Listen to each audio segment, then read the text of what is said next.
चालत्या ट्रॅक्टर ट्रॉलीला पाठीमागून जोरात ठोकरल्यानं झालेल्या अपघातात वृद्ध मोटरसायकलस्वार गंभीर जखमी झालाय।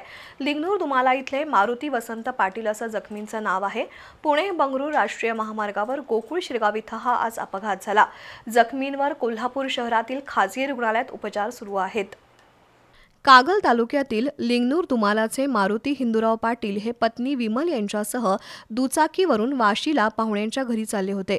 सकाळी 11 वाजता गोकुळ शिरगाव इथल्या श्री अंबिका ट्रेडर्स समोरील उतारावर त्यांच्या दुचाकीनं समोरील ट्रॅक्टर ट्रॉलीला पाठीमागून जोरात ठोकरलं।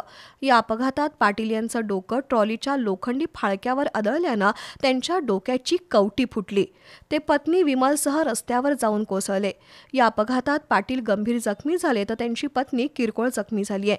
पुणे बंगळुरू राष्ट्रीय महामार्गावर सकाळी 11 वाजता हा अपघात झाला। अपघात झाल्यावर अर्ध्या तासानंतर आलेल्या रुग्णवाहिकेतून पाटील यांना कोल्हापुरातील खाजगी रुग्णालयात दाखल करण्यात आलंय।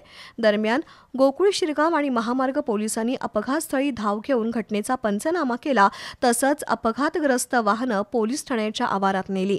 अपघातस्थळी नागरिकांची गर्दी झाली होती।